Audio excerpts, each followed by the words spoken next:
Hi, it's Fias Taro. Hello, Leo placements. This is your mid-June love reading. Okay, so syempre, before tayo mag-start, kung hindi ka pa nakakapag-subscribe, please do subscribe and hit the notification bell para lagi po tayo maging updated sa mga mangyayari pa lang. Okay?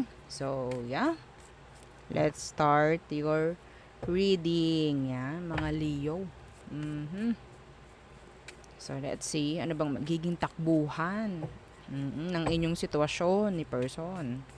Okay? So, tingnan natin, ano ba ang current situation nyo. Leo, current situation ng mga Leo. Okay. One more. Okay. The Emperor. And the Ten of Wands.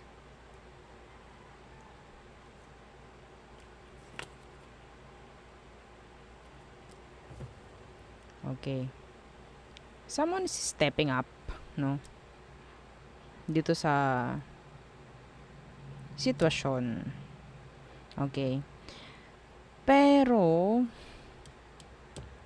medyo mabigat ang situation ngayon, Leo.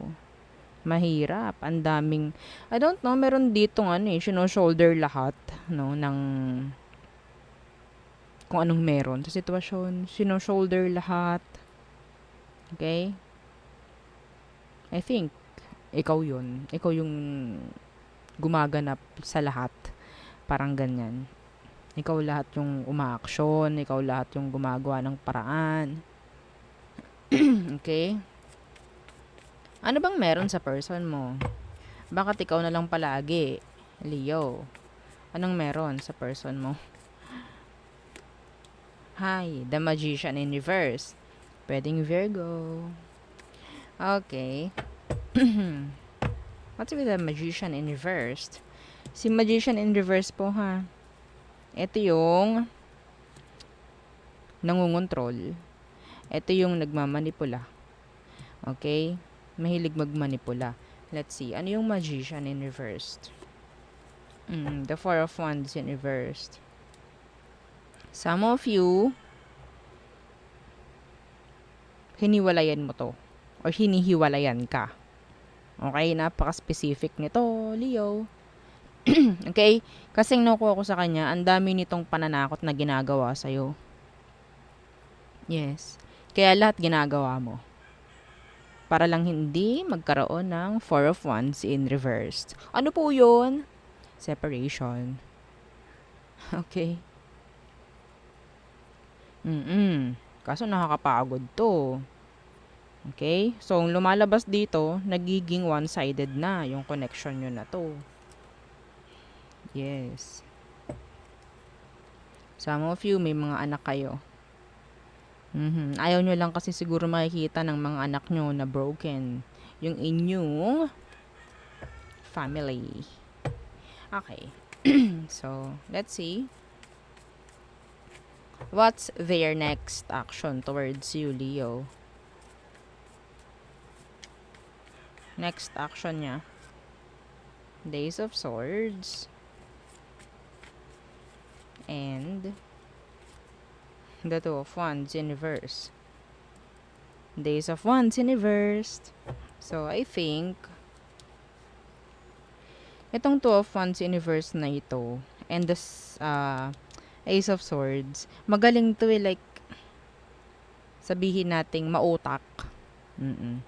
Okay? Hindi niya alam. Talagang sabihin nating kaya mo lang mag-adjust. Okay? Kaya mo lang mag-adjust sa mga gusto niyang gawin or sa mga gusto niyang mangyari. Okay? So, ang tingin niya sa'yo, you're weak. But no, actually, sila yung weak dito. Okay? Alam nyo, madalas sa mga nagmamanipula, sila yung weak. Tapos ang tingin pa nila sa mga namamanipula is mga naive. Oo. Okay? Madalas, oo, sa mga sumusunod, kahit mali, may mga dahilan, no? Kaya ginagawa. Nandun yung pagsasakripisyo nung iba. Kahit hindi gusto, may sabihin nating gagawa at gagawa ng paraan. Okay? Para lang maging okay. Sacrifice, madalas. Kala niya, naluloko ka niya. But you're not. Nag-step up ka lang. Or sabihin natin, ikaw lang talaga yung nagiging mature dito. Ang hirap nito kung iintindihin mo tong ganitong immature. Yes, they're immature. Okay? Utos ng utos to. Mando ng mando kung anong kailangan gawin or may pananakot pa. Yun lang naman ang kaya nila. Actually. Okay? Kapag ito hindi mo ginawa, aalis ako. Kapag ito hindi mo ginawa, hindi na kita mamahalin. Mga ganon. Okay? Pero sa totoo lang, ikaw yung strong dito, Leo. Talagang magaling ka lang talagang ah, bumalanse. Kahit napakahirap ng balansehin itong sitwasyon. Okay? Tingin nila, weak ka kasi sunod-sunuran ka. Pero hindi naman, di ba, Leo? Yeah. Sacrifice ang nakukuha ko dito, ang nakikita ko, and maturity. Maturity. Wala tayong magagawa sa kanila. They are selfish. Yeah, they are. Okay, so let's see. Ano ba ang magiging takbuhan ng connection na to? The Five of Cups in reversed. And the High Priestess. Okay, so hindi malayo na magpapatuloy ang ganyan. Hindi malayo na mananahimik ka, natatanggapin mo lang kung anong meron, kung anong kaya niyang ibigay. Okay? Ang hindi mo alam dito, you're just wasting your time. Okay? Hindi mo alam na itong taong to, sinasayang lang din naman talaga yung oras mo. Okay? Pinapaasa ka. Pananakot lang to. Okay? Pag ma-blackmail. Ito lang naman. Oo, ito lang naman yung kaya niya. Takutin ka. Kontrolin ka. Dahil alam niya na ikaw yung umiintindi sa sitwasyon. Kahit mahirap.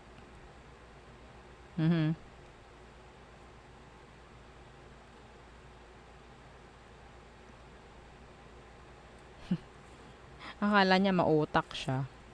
Akala niya matapang siya. Kasi sinusunod mo siya. Pero, sarap tawanan ng ganito. Tawanan natin, dali. Oo. Okay, so, anyway, so sinabi ko sa inyo, anong pwedeng maging takbuhan.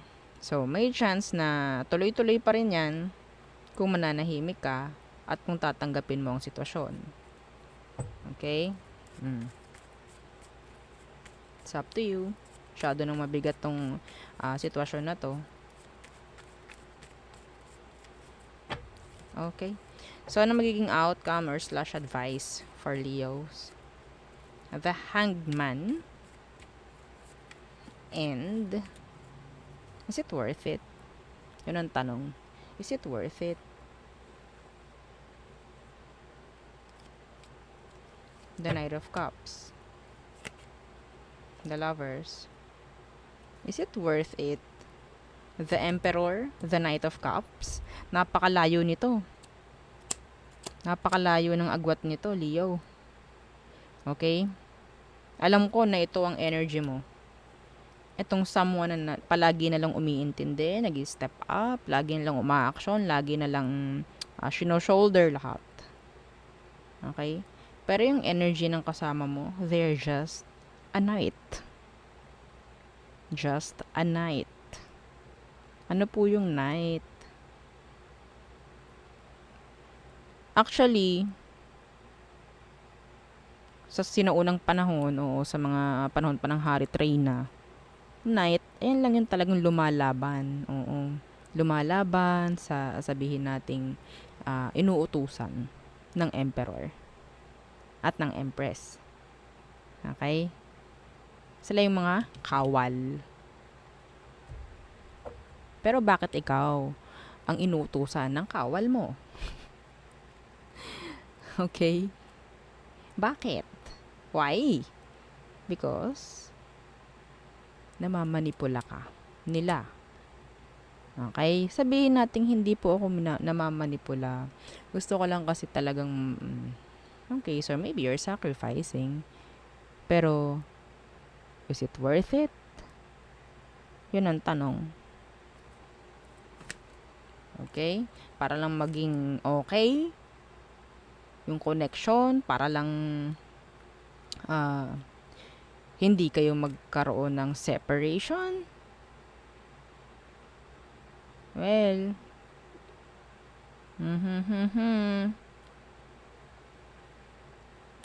Lovers, death in reversed. Pwede kong sabihin, cycle to. A repeat. Depende sa'yo. Depende sa magiging action mo pagdating sa kanya. Okay? So, yeah. Yun ang aking nakikita for you, Leo. Okay. So, tayo ay tumungo na sa all signs. Aries through Pisces. Okay. Don't forget to like, share, and subscribe. Thank you. Okay. For Leo.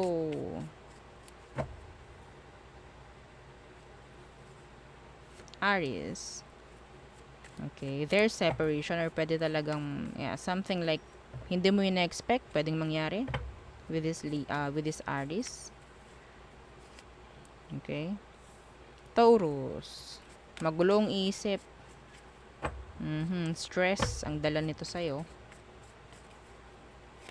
Gemini, they want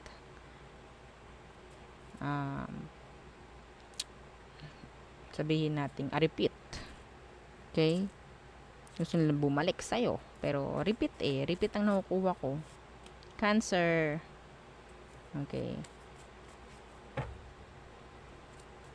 May mga pagsisinungaling, may mga pagtatago. Meron ditong hindi totoo regarding dyan sa Cancer na yan. Leo.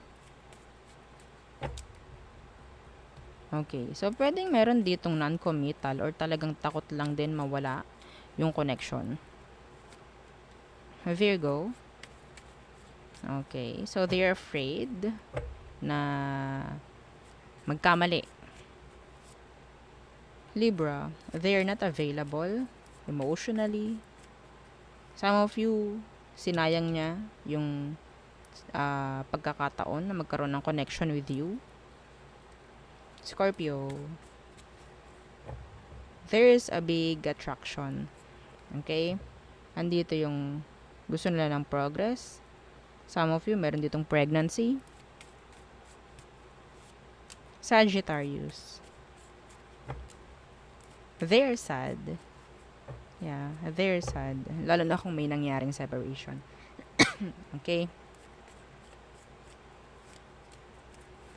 Capricorn, they're not healed. Yes, hindi sila healed. Aquarius, so there's unstable connection. Pwedeng magkaroon ng short-term connection with this Aqua. Okay, and yes, kumakaway ang separation. Oo, pagdating dyan kay Aquarius. Pisces, okay, so I think this is like a missed opportunity with this Pisces. Okay, so there, yun ang ating reading for you. Leo placements. Again, don't forget to like, share, and subscribe, and follow our FB page. Thank you. Bye.